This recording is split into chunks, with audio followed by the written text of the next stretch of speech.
Como anunciamos, entrevista ao vivo no Jornal da Manhã de hoje, o tema é: a população de Joinville está envelhecendo. Políticas públicas acompanham esse crescimento? Estamos recebendo Elizabeth da Silva, presidente do Conselho Municipal dos Direitos do Idoso, o CONDE. Bom dia, Elizabeth. Bom dia. Obrigado pela presença aqui. Obrigada. Então, o que a gente pode falar desse envelhecimento da população e o papel do Conselho nos direitos do município? Sim. Então, o Conselho, ele é um órgão deliberativo, né? Ele é fiscalizador da política pública do idoso no município, né? Ele é um órgão paritário. Hoje a gente tem 14 conselheiros, né? Desses conselheiros, 7 são governamentais, né? Indicado pelo governo, de diversos trabalhos realizados.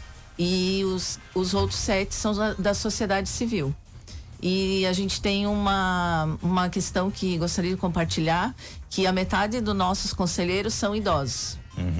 Né? Então a gente fiscaliza, organiza a política pública, né, da pessoa idosa, conversando com os idosos, deliberando com eles. Tem um dado aqui, Elizabeth, que é o seguinte, né? Nos últimos 20 anos houve um aumento de 151% na população idosa de Joinville. E essa é uma tendência, é uma realidade ainda, porque a gente sabe que tem um censo atualizado, né, do IBGE com os dados. Qual é a realidade hoje quando a gente fala das pessoas que estão entrando naquela questão da longevidade, pessoas que são já consideradas idosas na cidade? O que se pode comentar sobre Joinville?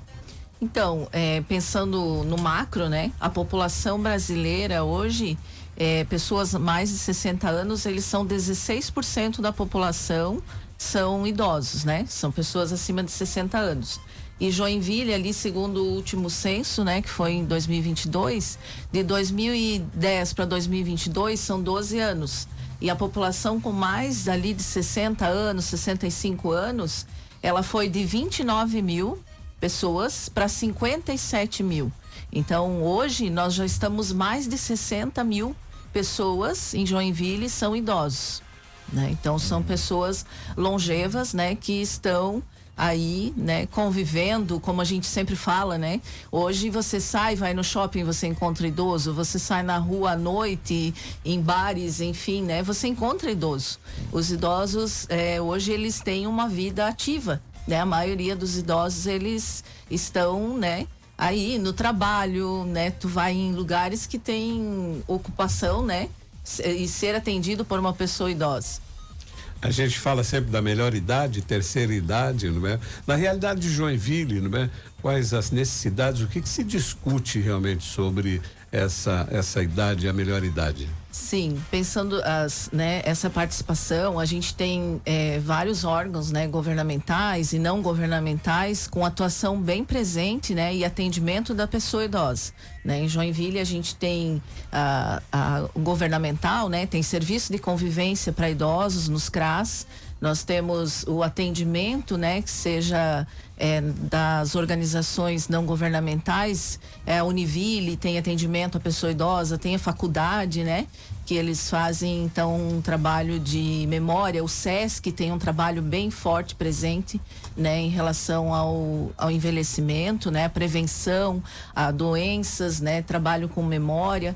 Então a pessoa idosa, ela assim, né, para qualificar, ela tem um bom atendimento, né, em Joinville. Ela tem onde procurar esses lugares. Tem assistência. Tem assistência.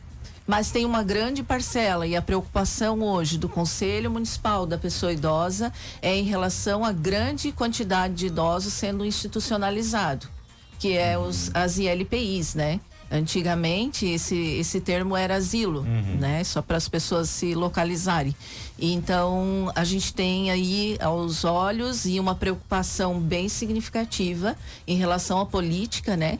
A política de atendimento às pessoas idosas.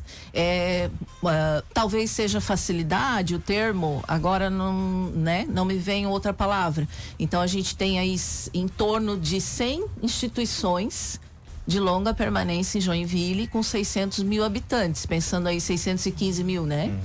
Então, esse número, ele nos assusta, porque a questão é um município, né, como Curitiba, eles têm esse número de ILPIs. Então, Joinville, que tem metade da população de Curitiba, já está com esse número. Sendo que apenas 60 instituições estão legalizadas, estão com a documentação ok perante a vigilância sanitária, que é a vigilância sanitária que dá o alvará, que acompanha, né, a questão dos profissionais que lá trabalham. E no conselho também a gente monitora essas questões, né, as denúncias que vêm com frequência, né, mensalmente. A gente tem denúncias de idosos que estão jogados, né, estão abandonados dentro das próprias ILPIs. E as famílias contribuindo, o salário do idoso indo para esse lugar, né? Então, a gente precisa aí, estamos junto com o Ministério Público, né, conversando, fazendo a fiscalização. Estamos mensalmente fazendo a fiscalização, vai um representante do Conselho do Idoso, a defensora, né, do Ministério Público, tem nos acompanhado, a promotora, e a vigilância sanitária também, né, é acompanhado, interditado, chegando a interditar, né. E aí, é uma realidade ainda preocupante, então. Muito preocupante, preocupante mesmo, né, em relação à facilidade, enfim, o que os familiares pensam a respeito disso, né. Penso que estou deixando meu ente lá, meu familiar, para ser cuidado, mas ao inverso disso eu não acompanho. Sim. Né? O que com visitas frequentes, semanais, né? Eles estão institucionalizados, eles não estão presos lá.